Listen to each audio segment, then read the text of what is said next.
Welcome to this episode of Summa Made Simple. In this episode, we shall be looking at the fourth and final article concerning drunkenness, and it poses the question whether drunkenness excuses from sin.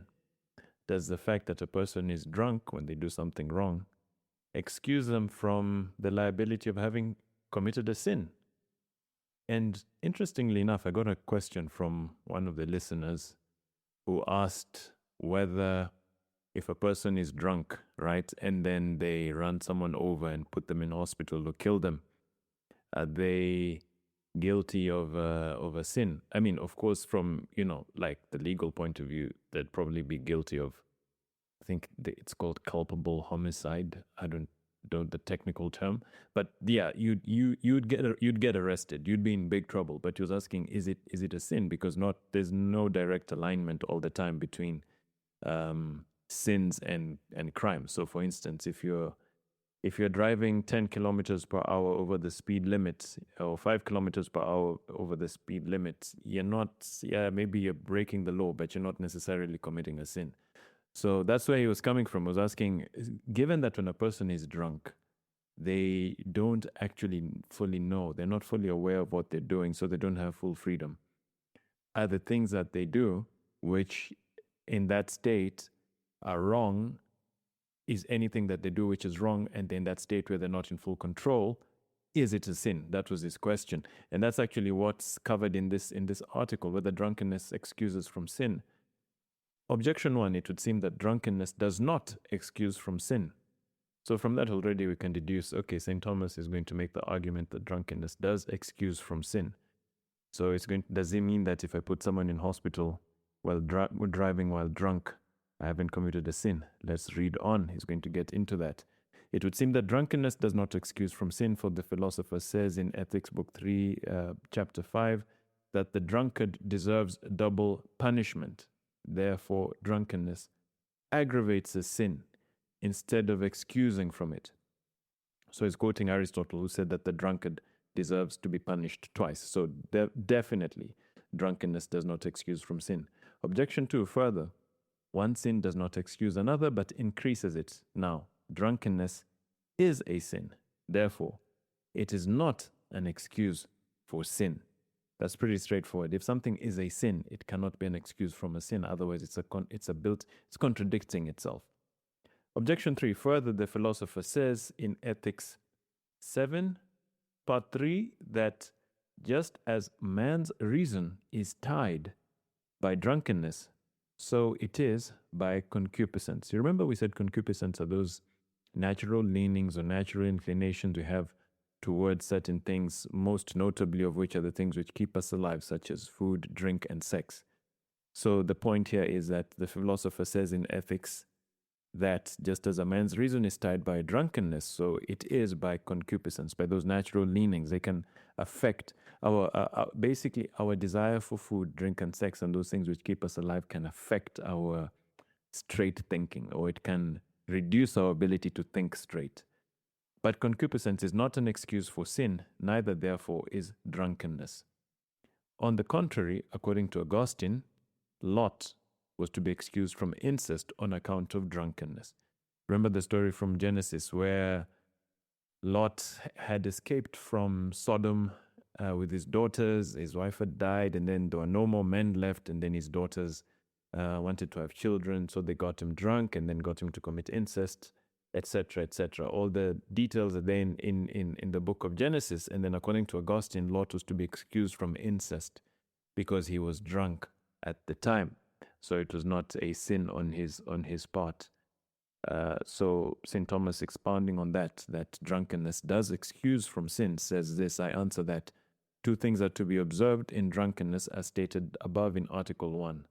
Namely, the resulting defect or the resulting state of being drunk, and the preceding act, the act which came upstream, the choice, the decision upstream to get drunk, which led to the state of being drunk downstream. So even though in English we use the same word for the 2 things, the decision to be drunk being me, and we say that's drunkenness, and then the state of being drunk, we call that drunkenness. Those are 2 different things, and we have to think about them separately. on the part of the resulting defect, the resulting state downstream, whereby the act of reason is fettered, is bound, is hindered, is impaired, drunkenness may be an excuse for sin insofar as it causes an act to be involuntary through ignorance. Remember, we said one of the conditions needed for someone to commit a sin is they need to know that what they're doing is wrong. If a person doesn't know that what they're doing is wrong, then it's not a sin. There's that they can be excused because of their ignorance. But so that's with respect to the state of being drunk. But on the part of the preceding act, that decision, that choice upstream made before, where a person decided to get drunk, a distinction would seem necessary. Because if the drunkenness that results from that act be without sin, the subsequent sin is entirely excused from fault, as perhaps in the case of Lot. So, for instance, if a person drinks too much, perhaps not knowing the effect that the drink is going to have on them, not knowing that it's got a high alcohol volume, whatever reason, they just don't know that they're going to get drunk. Then, in that situation, that drunkenness that results from that decision to drink may be without sin. In fact, not even maybe. He says the subsequent sin is entirely excused from fault, as perhaps in the case of Lot. If, however, the preceding act was sinful, the person, so that means they knew what they were doing, they had full awareness that they're getting themselves drunk. There was no aspect or circumstance which was hidden from their awareness, such as perhaps the strength of the alcohol or how much of it they are consuming or how susceptible they are to it or any of the addictions they may have which they're falling into. They knew all of these things when they still said, yes, I'm going to drink and I'm going to get drunk. So in that situation, that decision is sinful. If, however, the preceding act was sinful, the person is not altogether excused from the subsequent sin, because the latter is rendered voluntary through the voluntariness of the preceding act, inasmuch as it was through doing something unlawful that he fell into the subsequent sin. So in other words, the latter act, the things which the person does as a result of being drunk, they kind of participate in the voluntariness, in the free choice that he took knowingly earlier to become drunk. Everything which he does afterwards, whether all the good or bad or neutral, everything kind of participates. It's a result of his free choice taken earlier. So they kind of partake in that. So in that sense, they also have some responsibility. The guy, those two things always go together: freedom and responsibility. Whenever you make a free choice, whenever you do something freely, you bear the responsibility for it, and all the consequences of that free choice, you also bear the responsibility for them. There's a connection between what happens upstream and what happens downstream. Nevertheless, the resulting sin is diminished, even as the character of voluntariness is diminished. So in other words, say I make the choice to go to a pub and drink a lot and get drunk and hop into my car and drive home, and on the way home I run someone over and put them in hospital, or God forbid I kill them. So that first choice to be in the pub and drink and get drunk and hop into my car and drive all drunk, that choice was freely made. I did it knowing what I was doing. So even when I hit that person and put them in hospital, or God forbid, ended their lives, even though the voluntariness is diminished, it's still there. It's still there because it participates in the voluntariness of that first decision I took to get drunk and to get into my car and drive. However, it is diminished. So it's not, then that's why I think a person like that would have a less harsh prison sentence than someone who, for instance, commits murder in cold blood. A hitman who's hired and told, go and assassinate that person, whoever. I mean, that person, the murder in cold blood, or first degree murder, or whatever the technical term is it's going to be the sentence would be much harsher than that of a person who is driving while drunk and they kill someone on the road. I think that's why in that second instance, I think it's called culpable homicide. I think so. But if there are any lawyers who are listening to this, you can clarify the terminology. But I do get the sense that those two are not exactly the same crime, because that second one, when you run someone over, it's not in cold blood, it's not deliberate, it's not premeditated. Wherefore Augustine says that Lot's guilt is to be measured not by the incest but by his drunkenness. Moving along swiftly to the objections. Objection 1, you remember the first objection said that in Aristotle's Ethics, he says that the drunkard deserves double punishment. So from that, we see drunkenness does not excuse from sin. St. Thomas clarifies, and he says that in his opinion, Aristotle was quoting a certain guy named Pittacus, who, as stated in Politics 2:9, ordered those guilty of assault while drunk to be more severely punished than if they had been sober, because they do wrong in more ways than one. And this is actually a deep, there's a depth there, which to me it feels deep, because if you say that someone who is drunk and assaults someone else while they're drunk, they do two wrongs, not one.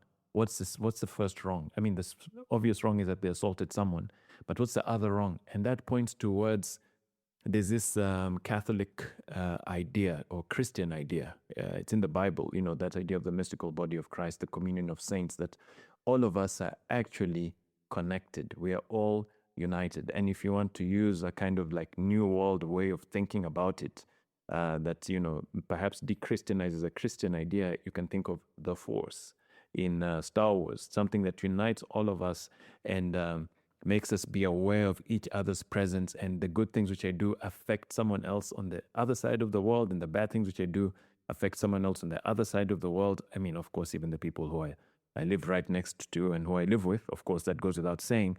But the human race, there's a bond of solidarity that unites us all at a spiritual level. And when I do something wrong, believe it or not, I may maybe I don't see it because it's spiritual, but I do affect everyone. And that's the idea which came to mind when I read this quote from Pittacus, as stated in Politics 2:9. Those guilty of assault while drunk maybe are to be more severely punished than if they'd been sober, because they do wrong in more ways than one. So that's the point. At least that's what came to my mind immediately. The communion of saints, the fact that all human beings, we're all united.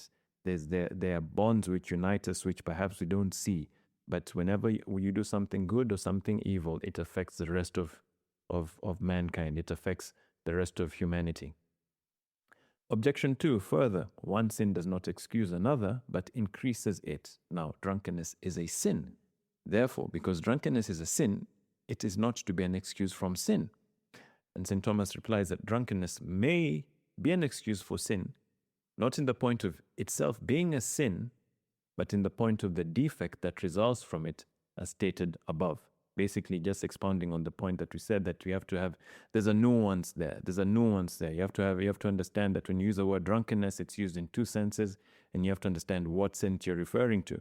And if you're referring to the second sense, the state of drunkenness, where one is not in full possession of their faculties, then in that situation, because what they're doing is not voluntary, there is a little bit of diminishment of responsibility for sin. It doesn't go away completely, it is diminished. And the third objection, further, the philosopher says in Ethics 7:3 that just as man's reason is tied by drunkenness, so is it by concupiscence. But concupiscence is not an excuse for sin, neither, therefore, is drunkenness. If our inner leanings towards those things which keep us alive, such as food, drink, and sex, do not excuse us from sin, therefore drunkenness also cannot excuse from sin. To which St. Thomas replies, concupiscence does not altogether fetter, does not altogether bind or imprison reason, the same way drunkenness does. So he makes that distinction, that just because let's say you're super, super hungry. When you're super, super hungry, let's say you haven't eaten for days, maybe there's a part of you that's not going to be fully rational. If, let's say, you've got a raging thirst, you haven't drank water in 2 days, there's a part of you which, if you see, a glass of water, you'll perhaps not be in full possession of your faculties as you sprint towards it to have a drink, right? But there's a fundamental difference between that binding of reason, that loss of the use of reason in that situation, compared to the loss of the use of reason in the situation of drunkenness. Drunkenness is just like next level. Your reason is completely gone. You can't compare them. That's what St. Thomas is saying. Concupiscence does not altogether fetter the reason, the same way drunkenness does, unless perchance it be so vehement as to make a man insane. Yet, the passion of concupiscence diminishes sin, because it is less grievous to sin through weakness than through malice. So, in other words, those drives which we do have for these natural things which keep us alive, these leanings we have towards the things that preserve our bodily integrity, food, drink, sex, rest, etc., those things do diminish when we sin because of them. So if I overeat, for instance, it does diminish the seriousness of those sins. And that's why, remember, we said that sins of gluttony oftentimes are venial sins, precisely because of this mitigating factor of the concupiscence. They diminish, they do not delete, they merely diminish, mainly because those sins are committed through weakness, not through malice.